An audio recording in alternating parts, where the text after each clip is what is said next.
અહીંયાથી તમારા ચેપ્ટરની ખરેખર શરૂઆત થાય છે. જે એમસીક્યુ પૂછાય છે આના આધારિત જ પૂછાશે.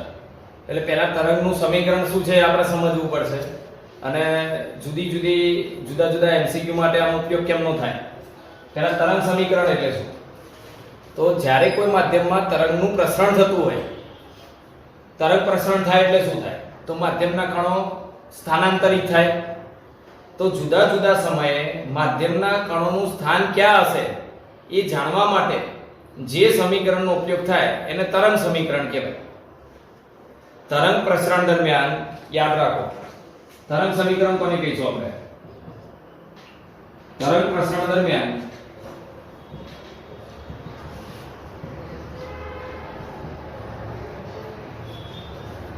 જુદા જુદા સમયે કોઈ કણનું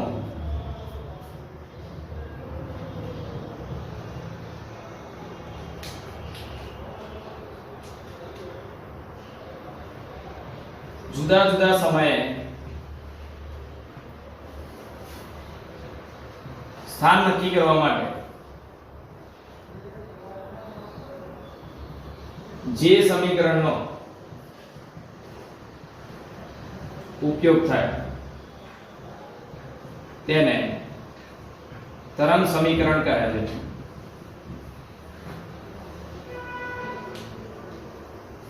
બરોબર? અથવા આવું પણ લખી શકાય, તરંગ પ્રસરણ દરમિયાન માધ્યમના કોઈ કણનું કોઈ પણ સમયે સ્થાન નક્કી કરવા માટે જે સમીકરણ વપરાય છે, કોઈ કણનું કોઈ પણ ક્ષણે સ્થાન નક્કી કરવા માટે જે સમીકરણનો ઉપયોગ થાય તેને તરંગ સમીકરણ કહે છે. બરોબર? ચલો હવે તરંગ સમીકરણ મેળવવા માટે આપણે એક કામ કરો, કેટલાક કણો આપણે ધ્યાનમાં લઈ લઈએ.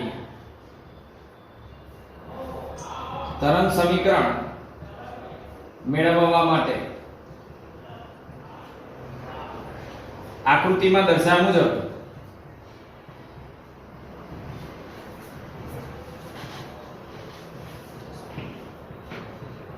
કણો ધ્યાનમાં લો. સમજો. બરોબર? અહીં હું કેટલાક કણો ધ્યાનમાં લઈ લઉં છું.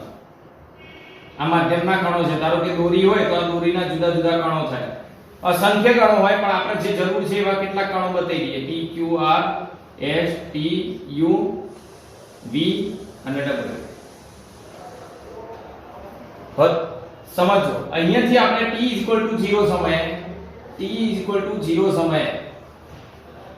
કણ P પાસે અહીંયા પણ લખી દઉં, t 0 સમયે કણ P પાસે આપણે કોઈ વિક્ષોભ આપીએ છીએ.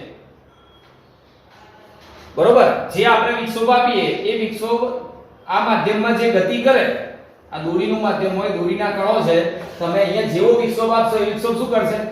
આમાં ગતિ કરતો હશે. હું ધારી લો કે સાઈન પ્રકારનો વિક્ષોભ આપું છું. કેવો? સાઈન પ્રકારનો વિક્ષોભ આપ્યો તો એ સતત આમ ગતિ કરતો જશે. તો પહેલો શરૂઆત ક્યાંથી કરીને? P કણ પાસેથી. એટલે t 0 સમયે P કણ એ વિક્ષોભની અસર હેઠળ આવે છે. વિક્ષોભની અસર હેઠળ આવે છે.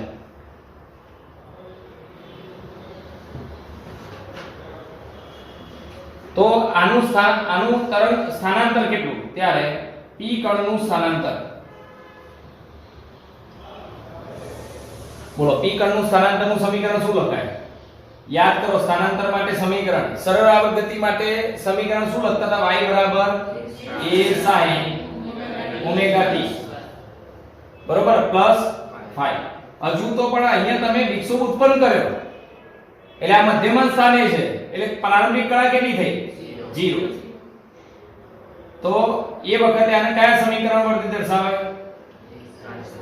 y બરાબર a sin ઓમેગા t. બરોબર? અને સમય 0 મૂકો ને તમે અહીંયા તો sin 0 ની કિંમત 0, મતલબ સ્થાનાંતર કેવું છે? આનું 0 છે. હજુ સ્થાનાંતર થયું જ નથી. હજુ તો તમે વિક્ષોભ આપો છો. અહીંયા સમજો, તમે પહેલો વિક્ષોભ ક્યાં આપ્યો? P કણને. કેટલા સમય? 0 સમય. તો પ્રારંભિક કળા કેટલી કહેવાય? કેમ 0 કહેવાય? કારણ કે હજુ તો મધ્યમાં દોલન કરવાની શરૂઆત જ નથી કરી. હજુ તો મધ્યમાં સ્થાને જ છે. એટલે પ્રારંભિક કળા પણ અહીંયા શૂન્ય થશે. તો એ વખતે એનું સ્થાનાંતર કયા સમીકરણ વડે લખાય? y બરાબર a sin ઓમેગા t. બોલો ક્લિયર થઈ ગયું? આમાં t બરાબર 0 મૂકો ને તો sin 0 ની કિંમત 0 એટલે સ્થાનાંતર 0 થાય, તો 0 જ છે. હવે થોડા સમય પછી શું થશે? આ વિક્ષેપ ધીમે ધીમે આગળ વધશે. જો અહીંયાથી તમે જે વિક્ષેપ આપ્યો તો ને, પહેલા કણ નીચે જશે, આમ આપ્યો છે નીચે જશે અને આમ આપ્યો તો ઉપર જશે. જો આમ વિક્ષેપ આપ્યો છે તો આ જેમ જેમ આ વિક્ષેપ આગળ વધતો જાય એમ આ કણ ઉપર જશે. આ શૃંગ આવે ત્યારે ઉપર જાય, ગર્ત આવે ત્યારે નીચે જાય. એટલે ઉપર જાય તો કડા π/2 જાય, અહીંયા આવે તો π થાય, અહીંયા આવે તો 3π/2 થાય, અહીંયા આવે તો 2π થાય. જેમ જેમ આ વિક્ષેપ આગળ વધતો જાય એમ આ દોલન કરતું જાય p કણ અને એની કળા બદલાતી જાય. તો હું એવું ધારી લઉં, સમજો બરોબર, t સમયે t સમયે વિક્ષેપની અસર u કણ પાસે પહોંચે છે.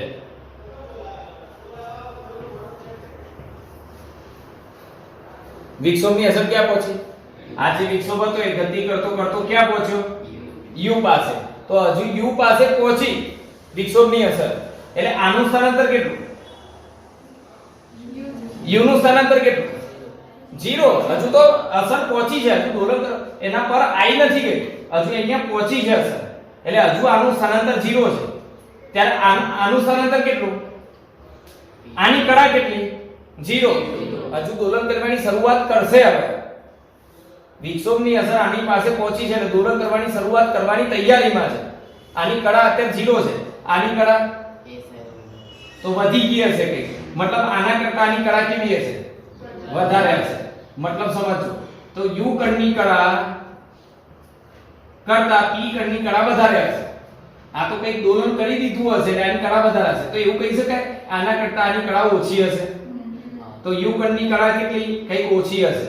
તો હું ધારી લઉં કે t સમયે વિક્ષેપની અસર કણ u પાસે પહોંચે છે અને તેથી u કણની કળા p કણ કરતા ડેલ્ટા જેટલી ઓછી છે. કઈક ઓછી હશે એટલે આપણે શું ધારી લીધું? ડેલ્ટા જેટલી ઓછી છે. તો હવે આનું સ્થાનાંતર શું લખાય? u કણનું સ્થાનાંતર. તો કણ u નું સ્થાનાંતર t સમયે સ્થાનાંતર. બોલો આ સમીકરણમાં શું ફેર પડશે? બોલો હવે u કણનું સ્થાનાંતર લખવું હોય તો p કણ કરતા કળા ઓછી એટલે શું લખાય? a sin omega t minus delta. બોલો કેમ માઈનસ ડેલ્ટા કરે? આ જે કળા છે એના કરતા u કણની કળા કેવી છે? ડેલ્ટા જેટલી ઓછી છે. હવે આ કળા કેમની શોધવાની? આપણે આ ડેલ્ટા તો ધારી લીધો કે ડેલ્ટા જેટલી ઓછી, પણ કેટલી ઓછી? કે 0 છે કે એનાથી π/2 જેટલી ઓછી છે કે 2π જેટલી ઓછી? કેટલી? આપણે એવું ધાર્યું કે ડેલ્ટા જેટલી, તો કેટલી? તો એ કેવી રીતે શોધાય? તો હવે જો, હવે અહીંયા જો અંતર આ જે તરંગે કાપેલું અંતર, અહીંયાથી જે તરંગ હતું એને કાપેલું અંતર લેમ્બડા જેટલું હોય તો કળા કેટલી થાય? 2π. લેમ્બડા જેટલા અંતરે કળા 2π થાય.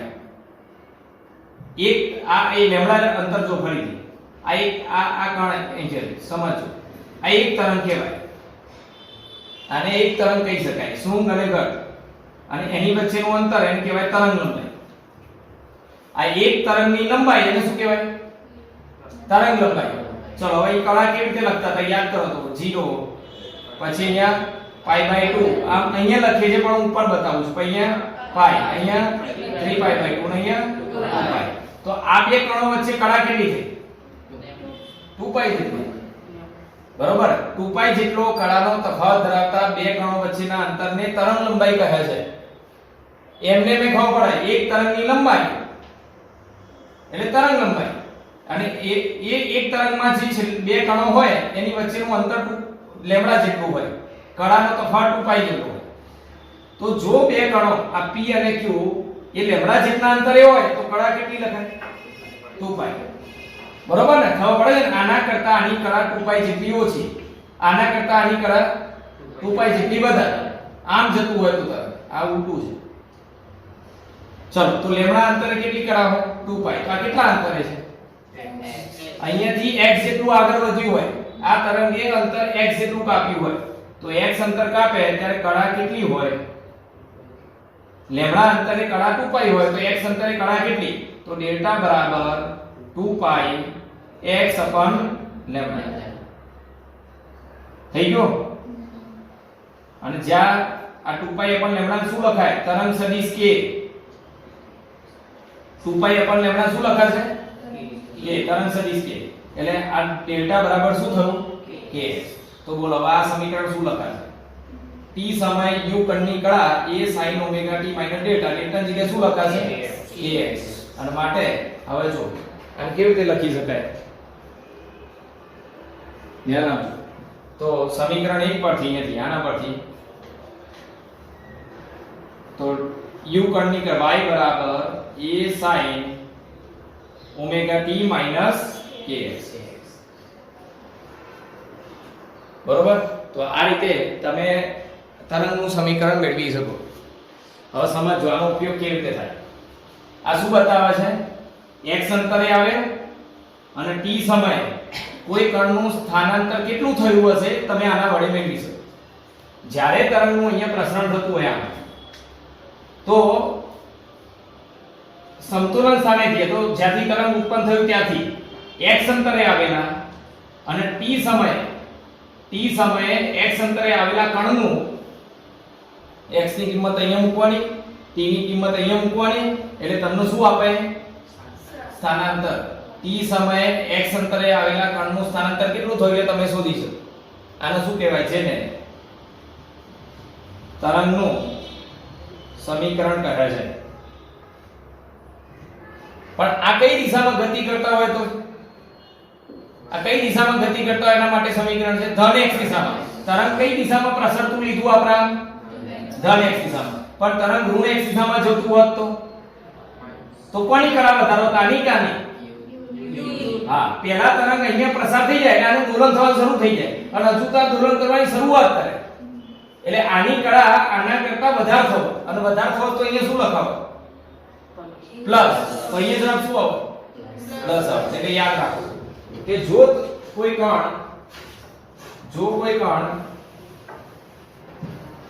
ફરીથી લખું છું ધન x દિશામાં તરંગ પ્રસરણ માટે તરંગનું સમીકરણ બોલો શું લખાશે ફરીથી a sin omega t minus kx. હમણાં જ મેળવ્યું આપણે. જો પ્રારંભિક કળા શૂન્યથી શરૂઆત થતી હોય તરંગની તો આપણે અહીંયા આવું લખાય. પણ જો કઈ પ્રારંભિક કળા હોય તો phi પણ લખવું પડે. આપણે શું કરીશું કણ અહીંયા દોલન કરતો કણ છે અહીંયાથી તરંગ ઉત્પન્ન થયું ત્યારે શૂન્યથી શરૂઆત થઈ દોલનની આમ ગતિ કરતું હોય ધન x દિશામાં અને શૂન્યથી શરૂઆત થતી હોય તો અહીંયા phi બરાબર 0 લખાય પ્રારંભિક કળા. પણ શૂન્યથી શરૂઆત ના થઈ હોય π/3 થી શરૂઆત થાય કાં તો π/2 થી શરૂઆત થાય તો π/2 લખવું પડે તમારે. ખ્યાલ આવે છે કે નહીં? ચલો એટલે phi વધારાનો ઉમેર્યો છે પણ એની જગ્યાએ ઋણ x દિશામાં ગતિ માટે ઋણ x દિશામાં તરંગ પ્રસરણ માટે તરંગનું સમીકરણ તો ઋણ x દિશામાં ગતિ માટે તરંગનું સમીકરણ શું લખાય a sin omega t kx. આ તમારે ધ્યાન રાખવાનું બસ. થઈ ગયું ક્લિયર? ધન x દિશા માટે માઈનસ ઋણ x દિશા માટે પ્લસ. પ્રારંભિક કળા કઈ રીતે લખવાની તમારે જોવાનું કે માધ્યમના કણનું સ્થાનાંતર જો 0 થી થતું હોય પ્રારંભમાં 0 હોય સમતોલન સ્થાને હોય તો phi બરાબર 0 લખી દો. કાકા અહીંયાથી આ વિધેય sin વિધેય હોય તો આવું થાય. જો આ sin ની અહીંયા દોલન આવે એટલે અહીંયાથી ઉપર જવાનું છે પણ પહેલા જ કણ અહીંયા હોય પછી દોલન કરવાની શરૂઆત કરે તો પછી π/2 લખાય. કણ અહીંયા નહીં અહીંયા હોય તો તમારે અહીંયા કળા શું લખવી પડે π/2. ચલો નીચેથી શરૂઆત થતી હોય તો 3π/2. પ્રારંભિક કળામાં આપણે શું કરીએ છીએ આ મધ્યમાં સ્થાન આ ઉપર આ 0 પછી અહીંયા π/2 અહીંયા π અહીંયા 3π/2 અને અહીંયા 2π ખબર છે ને જો કણ અહીંયાથી શરૂ કરતો હોય દોલનનો તો પ્રારંભિક કણ 0 લખાય, અહીંયાથી શરૂ કરતો હોય તો π/2 લખાય, અહીંયાથી શરૂ કરતો પણ મોટા ભાગના જે કન્ડિશન છે એમાં અહીંયાથી શરૂઆત થાય, કારણ કે દોરી જેવા માધ્યમમાં તો સીધો જ હોય કણ અહીંયા જ હોય અને પછી દોલન કરવાની શરૂઆત થાય તો મધ્યથી શરૂઆત થઈ એટલે ફાઈ શું થાય 0 થાય, એટલે મોટા ભાગના કન્ડિશનમાં 0 જ હોય. ભાગ્ય કદાચ કોઈ રકમમાં એવું આપ્યું હોય તો ફાઈ નો ઉપયોગ કરવો પડે, બરોબર? તો યાદ રાખો ધન x દિશા માટે, ઋણ x દિશા માટે, ક્લિયર?